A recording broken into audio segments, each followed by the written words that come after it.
Media conference call. Your host for today is Kelly Swanson, President of Swanson Communications. Go ahead, Ms. Swanson.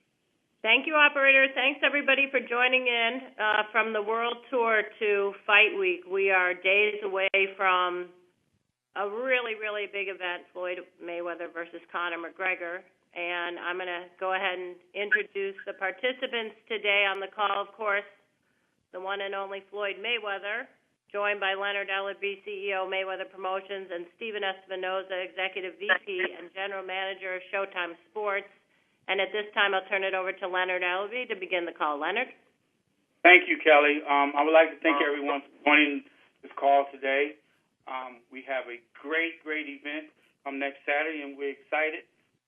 Just want to remind everyone on the call, this is the widest distributed pay-per-view ever. The fans can get this event however, whenever. We have the most content that's out there, and it's available to them wherever and however they want to get it. In addition to our normal traditional methods that we distribute our bouts on via satellite, cable, and telco providers, we have a variety of digital options. You can order now. You can go to Showtime Pay-Per-View, ShowtimePayPerView.com, or get the Showtime Pay-Per-View app. And it's also available to Sony PlayStation, Xbox, Apple TV, and Roku. So without further ado, I would like to bring on our partner, Steven Espinoza. Thanks, Leonard. And we have indeed worked very hard to make this fight available as widely as possible, the maximum distribution and the maximum availability, including UFC platforms, UFC.tv, the movie theaters, closed circuit. There's really no excuse for not watching this fight. This is an event that transcends sports. It's captured the world's attention. We're seeing unprecedented interest in a number of different ways, surpassing, really what we never expected to surpass in the Mayweather-Pacquiao event. This is the final fight of a once-in-generation talent. It's truly a once-in-a-lifetime event. The two best combat sport fighters in the world facing off like we've never seen them before. In Conor, we've got someone who's as unpredictable as any opponent that Floyd has ever faced, both in and out of the ring, and it's a challenge to Floyd on a whole new level.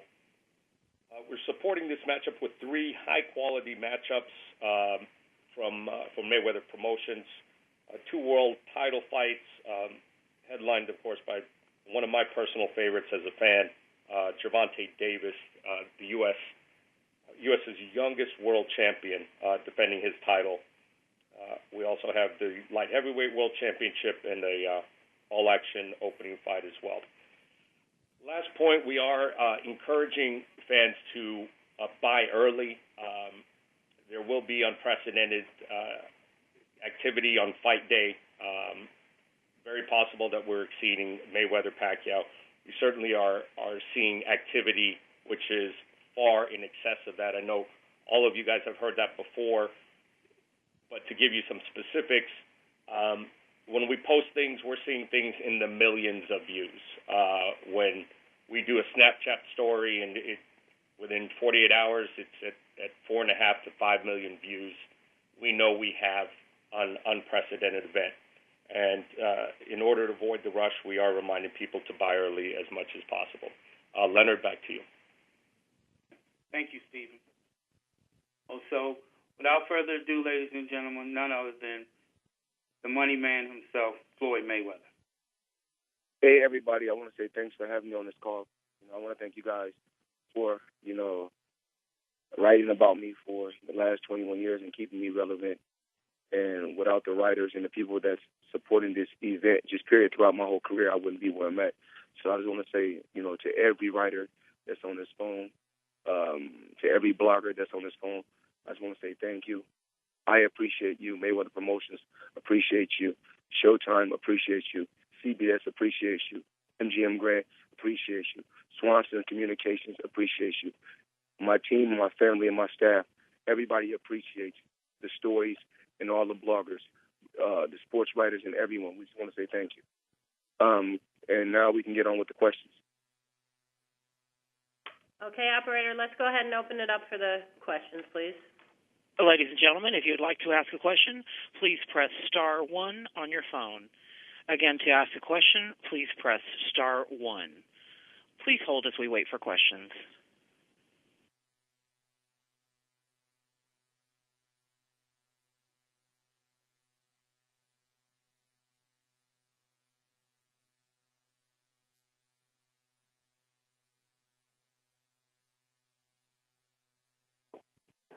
Okay, and our first question is going to come from Dan Wetzel.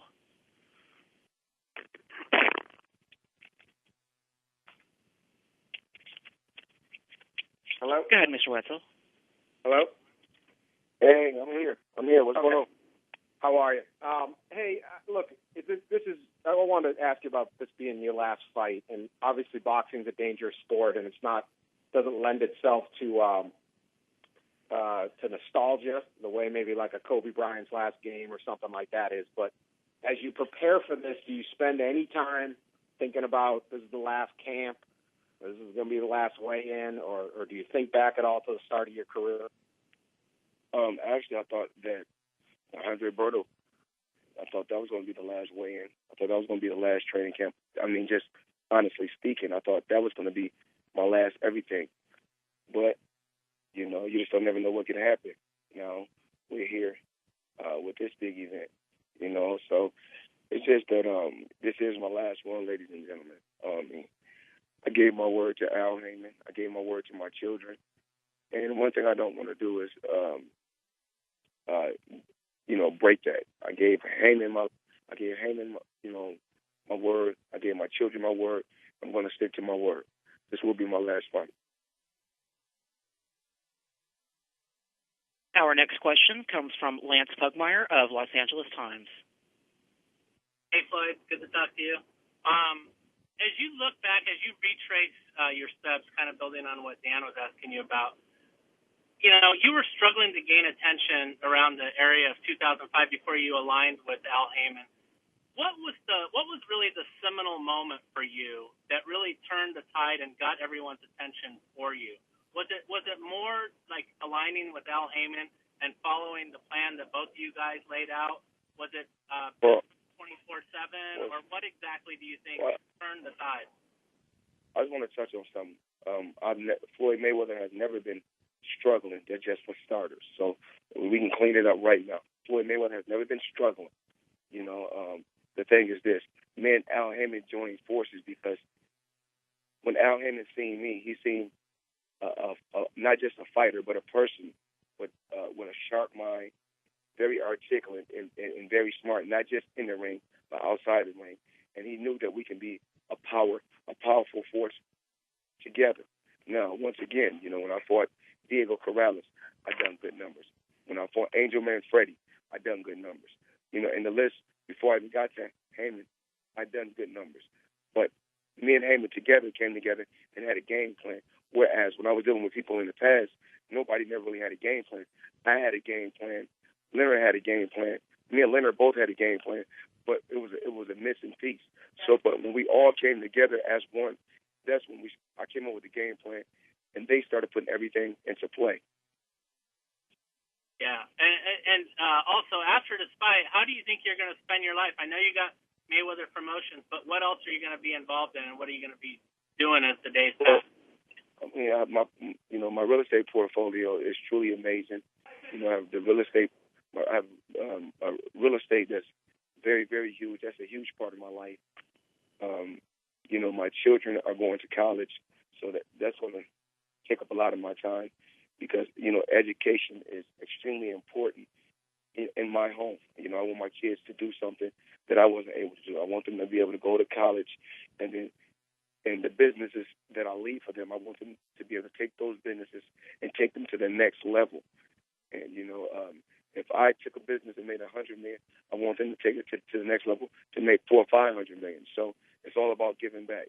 And I built different businesses and got businesses started so my children can take over someday.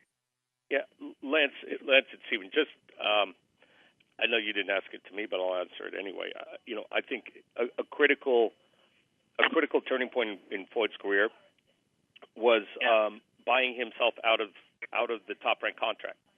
That is going out on a limb, paying $750,000 with no guarantees on what's going to happen on the other side of that. Without the courage to make that move, without the foresight to make that move, nothing of the rest of this is possible.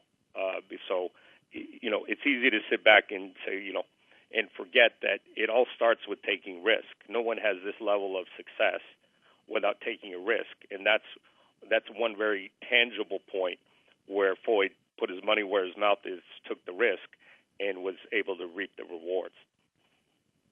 Great. Well, thank you, guys. I appreciate that. Thank you, Stephen. Our next question comes from Dan Raphael of ESPN. Thank you very much. Hello, Floyd. Hey, Dan. What's going on? Oh, not too much. I wanted to. You got a little nostalgic with some of these questions. I heard you bring up Angel Manfredi and Diego Corrales fights. I want to ask you a couple questions about your career. I know you're undefeated, and you obviously have dominated everywhere you've been as a professional boxer. But in your mind, in what weight class? Because you've won championships from 130 up to 154 pounds. But what weight class do you believe that you were at your absolute best in, and why? Well, I think that it all depends on certain fights. You look at the Diego Corrales fight. That's what a lot of people talk about, and that was at 130. And at 135, the fight against Philip Endu, people like to talk about. That was one of their favorite fights. At 140, they like to talk about the fight against Arturo Gatti, because I really wasn't at 140 that long. And then at 147. They like to talk about the fight against Ricky Hatton. And then at 154, they like to talk about the fight against, they said it was a hell of a fight between me and Miguel Cotto. But then they also talk about how I was dominant at 154 against Canelo. So, I guess different days you feel different ways when you go out there and compete. So, I don't even want to judge myself. I just want to say that, different days I feel different ways. So, and it all depends on how I feel when I go out there. Because some days I don't feel, up to par, but I still go out there and put on, a hell of a show. And then some days I feel great, and it's not, and the show is really not that good. Now, in your 49 wins, you had a lot of great performances, obviously. But is there one performance that stands out to you? I know there's a lot of top performances, but if you had to pick one and said that was me on my best night, whether it was some of the fights you just mentioned, or maybe it was when you won the title for the first time against Gennaro, or any number of fights, which was the one that you said this was the best Floyd Mayweather that there's ever been? I can't really say. I just I don't really even watch my fights, because it's hard for me to watch my fights because I go. It could be a fight against any guy, any of my top fights that the fans and people say that they love the most. But when I look at it, I'm like, I could have done this better. I could have done that better, because I'm a critic of myself, and I feel like it's never good enough. When I go out there and I compete, I'm like, I could have done that better. Well, I could have done that better. I could have done that better. So it's best not to even watch it. But my kids love going on. My oldest son, and both of my boys, and not my youngest daughter, but my three oldest, they love going on YouTube and watching it. So then, is there one where maybe, you obviously won the fight because you're unbeaten. But was there one fight in your mind where you were like, even though you got the victory, that you were maybe a little disappointed in your performance, and you said, you know what, that was not my best. I don't know, some people thought the first fight you had with Jose Luis Castillo was perhaps a little bit close.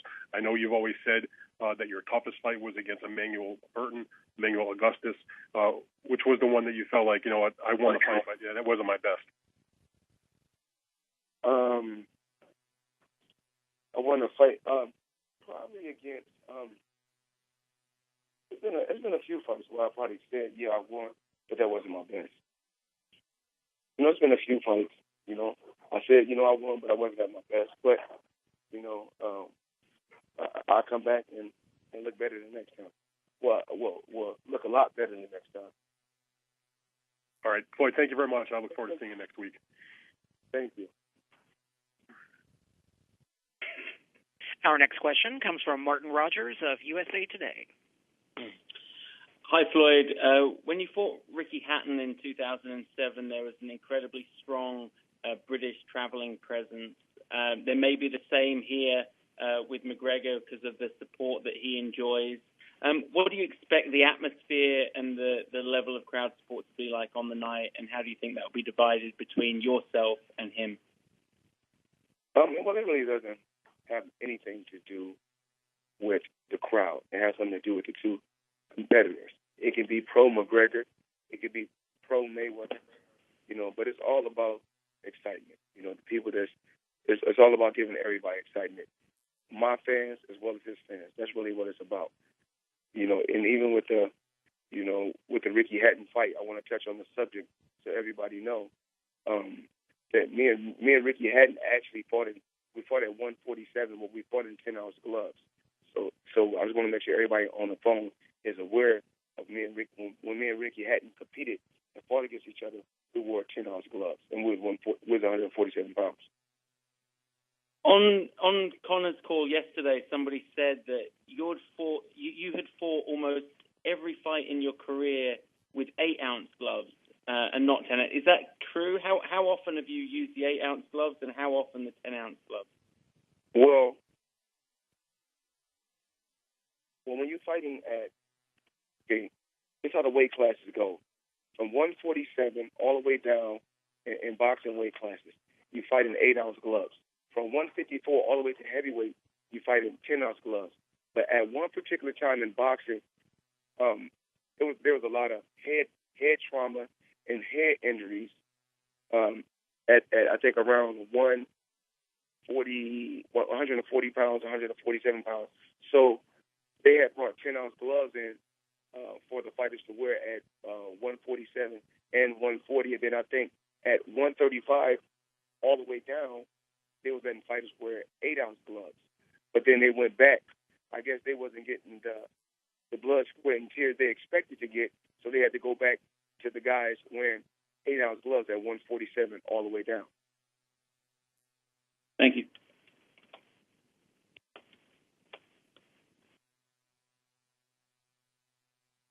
Our next question comes from Brian Graham of The Guardian. Hey, Floyd. Maybe the one bigger story in America right now than this fight has to do with the protests this weekend in Charlottesville and the president's reaction to it. You're seeing athletes who never speak on political issues like LeBron James, and just today Kevin Durant really take a stand like you don't normally see. You're one of the few athletes in the world who's on that level, probably even bigger than like a LeBron James globally. I was just wondering how closely you followed what happened this weekend with the protests, and if you had any thoughts on it and the president's reaction to it. Well, I've been honestly extremely busy, so I haven't really even been on social media or been watching TV. I've been extremely busy, training, working out, and actually just spending a lot of time with my daughter. But I've seen some things, and what's going on down in how you say Charlottesville? Charlottesville, yeah, in Virginia. Charlottesville. It's not cool. It's not cool at all. And like I always talk about, the world needs to be more of a positive place. And I didn't really hear what the president said. I've been so focused on this event. This event is so huge. I haven't really had time to focus on anything but this event. All right, thanks, Floyd. Good luck. Thank you.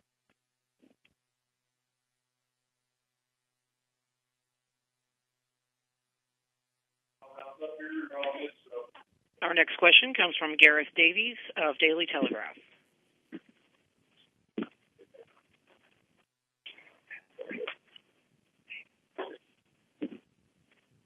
Mr. Davies, you have a question? Operator, go to the next question. He'll get in queue if he wants to come back around. Okay, great. Our next question is from Damon Martin, MMA Weekly. Hey, Floyd, thanks for taking the time today. I was curious, it's been, a very short video, but I was curious if you saw the footage that was released of Conor's sparring session with Paulie Malignaggi and what you thought of that, even though it was only about 20 seconds.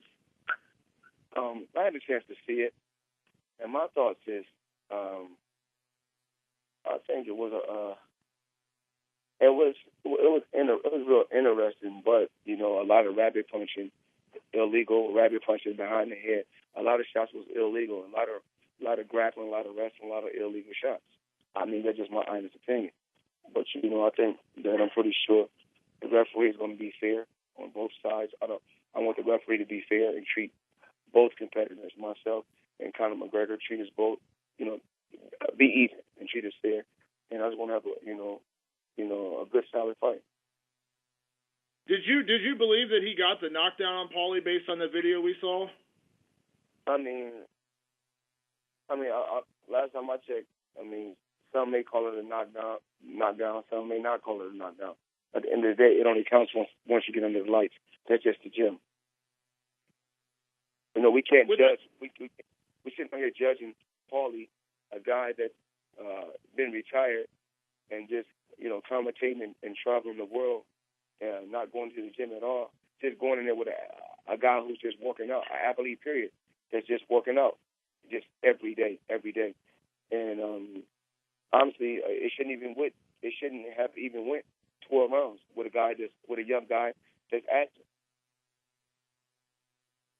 And yesterday, Floyd, they announced the referee and the judges for the fight. Robert Byrd is a referee that's known for not interfering much in fights, using his voice more than actually stepping in and separating the fighters.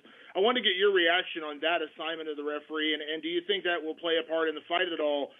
Considering Conor, we saw that video. He likes to clinch. He may be looking to rough you up. I mean, what do you think about the assignment that you got for the referee?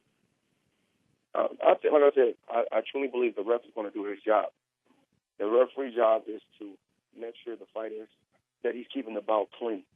And I want to, we're going to have a hell of a fight.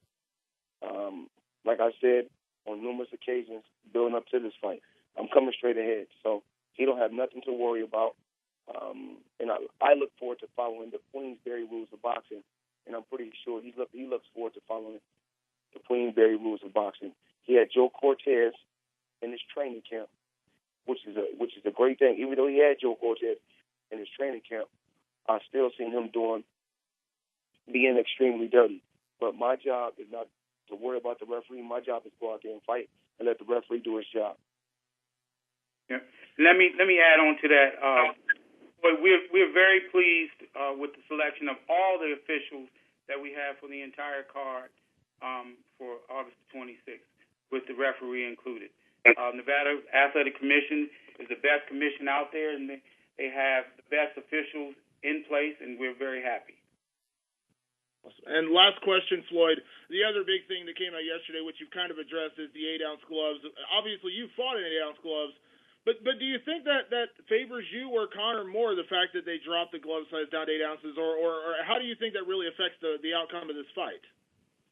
I'm not really worried about the outcome. It's more worried about excitement. I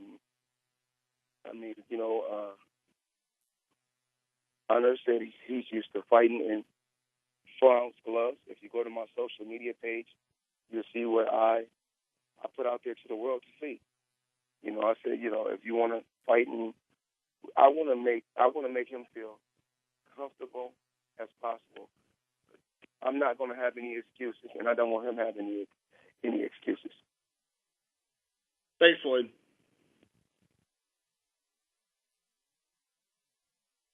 Our next question is coming from Morgan Campbell of Toronto Star. Hey, this question is for Floyd. Floyd, what really curious about, now that you're 40, last time you fought you were 38, how has the process of training and recovery changed as you've aged? It's difficult. It's not really the same. But, I think with age comes wisdom. Knowing your body. When I was younger, and I talked about this media day, just knowing your body. You're young, it's fight. Never let the body recoup or rejuvenate. Whereas I'm older, so resting is very, very, very, very important. So I work extremely hard still at the age of 40, but I'm letting the body rest a lot more.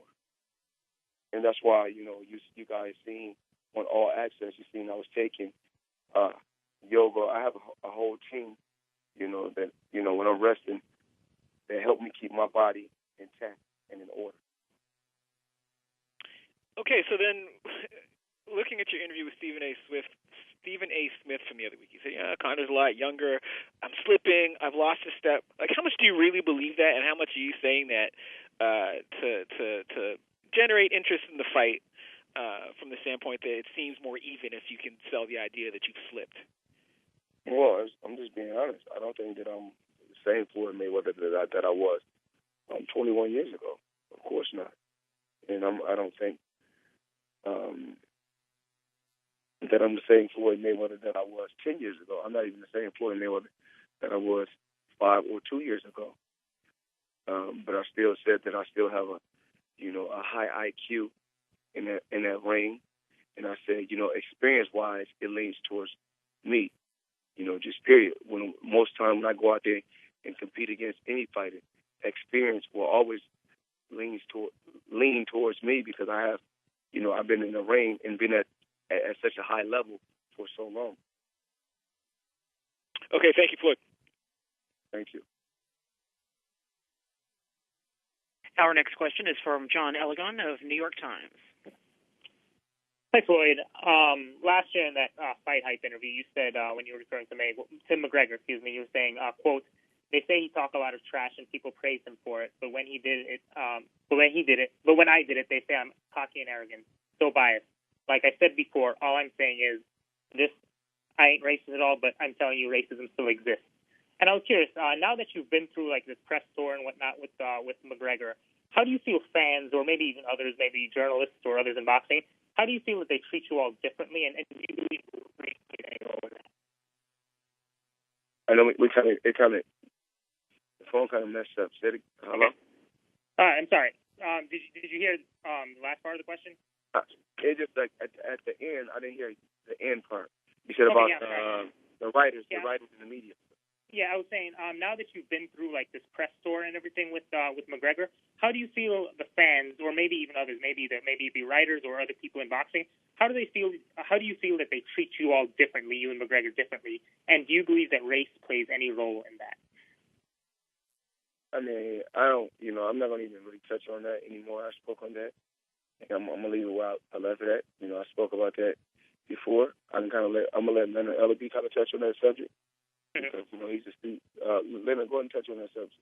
Yes, and as the things that he was saying, it was, the back and forth banter, it's trash talk, and I'm sure that whatever was left on the press tour, that's where it was at. Yeah, and I guess Floyd's focus is fighting next week and putting on a great performance for all the fans across the world. That's where we are at. Yeah, and I guess I was referring to the comments not necessarily on the press tour, but the ones that he gave to Fight Hype last year, and I think it resonated with a lot of black folks who I talked to in the sense that you spoke to really a double standard that I think a lot of black people in America feel. So I was just kind of curious if you saw that. And there are double standards out there, but that goes on with anything. There's a high awareness out there that the public. There's a lot of things that goes on. Again, his focus is next Saturday and going on there and putting on an electrifying performance in front of his fans. That's where we're at. Thank you.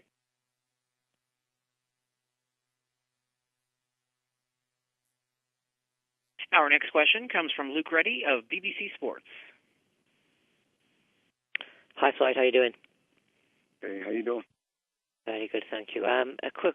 We've been over to Dublin, to Ireland, to chat to some people who know Conor McGregor and have grown up with him, and a few of them have told us that you were one of his idols. He used to study videos of you, your pull counter and various punches. I wonder, when you've been stood with him, do you see anything of you in him when you've spoken and been a few feet away from each other? I don't think there's no fighter that's in combat sports, period, that's in combat sports right now that hasn't looked at a Floyd Mayweather video or studied a Floyd Mayweather fight. I mean, at least I don't think so, because I think this is the Mayweather era, and I was so dominant in my era. So when a person has been so dominant in his era, I think other fighters are going to pay attention, or other mixed MMA fighters are going to pay attention, because they want to be at that same level, and they want to do the same thing. They want to dominate with ease. Do you see anything in the character between you and him when you kind of interacting? Similarities at all? I mean, not really. I mean, of course, I'm huge in boxing, but I'm huge in MMA also. You know, I'm huge in both. I'm saying my name is huge in MMA, but I made a crazy, I made a crazy name in the sport of boxing. But it's crazy that, I was working I've been working so hard throughout the years that I ended up having a big name in MMA also. So even though I never competed in MMA, I'm still a big name in the MMA. And Stephen Espinosa pointed to something earlier on. He said how you took a big risk early on in your career. Given the point you're both at now, who is taking the bigger risk here? I truly believe I'm taking a bigger risk. I mean, but it's a big reward for both. But I'm taking a bigger risk. I have the 49-0 record. And, when a fighter has lost before, if he loses again, they say, oh, it's nothing. He lost before. But when a fighter has been dominating for 20-some years, never lost, everything is on the line. My legacy, my boxing record, everything is on the line. Okay. Have you considered, like, when you say there's so much on the line, I mean, have you stopped at any point and kind of thought, wow, there is a whole lifetime's work here that I am putting out there, or do you kind of not let it enter your mind? I just try to really try to focus on just being positive and just worry about going out there and doing what I do best. I try not to think about losing or taking an L. That's not really my focus. Every day, I tell myself I'm a winner. I was born to be a winner at life, not just in the ring, but I was born to be a winner. So whatever I do, I try to give it 100%, and I try to push myself to the limit. But like Stephen said, it's all about taking risks. And I wouldn't be where I'm at if I didn't take risks. So I don't mind putting the 49-0 record on the line. I don't mind, putting everything on the line, for this fight. I feel like it's worth it. Okay, thank you very much. Okay, this is the last question, Floyd. One more and we're good to go. Operator, go ahead. And that question comes from Salvador Rodriguez of ESPN Deportes. Hello, Floyd. Good afternoon. Hey, how you doing? How important is for you make the 50 victory in your career, one more over the Rocky Marciano record? I don't really try to focus on no other fighter, but I'm appreciative for every fighter, and that paved the way for me to be where I'm at. I always talk about I appreciate the legendary fighters, even though this is number 50. This is my 50th fight. That's not really my focus. My focus is to go out there and get the fans an exciting fight. Even though I know this is number 50, and we're constantly talking about Rocky Marciano, I just always like to let the fans and the people know Rocky Marciano is a legend. Rocky Marciano did it his way, and I just like to try to do it the Mayweather way. Thanks so much, and good luck next August 26th. Thank you. Okay, thanks everybody for joining us. Any last closing comments, Floyd, and we will wrap this up. I just want to say thank you to everybody. I want to say thank you, Leonard. I want to thank Showtime. I want to thank CBS. I want to thank Charlie Swanson. I got to thank Al Hammond And I want to thank everybody that called in, all the writers, all the bloggers, everyone from the MMA world, everybody from the boxing world, everybody from the sports world. I just really want to say thank you. And me and my team, and that's all. We all appreciate you guys. Talk to you later. Thank you, everybody. See you soon. Thanks, Leonard. Thanks, Stephen. Bye-bye. Ladies and gentlemen, this concludes our program. You may now disconnect.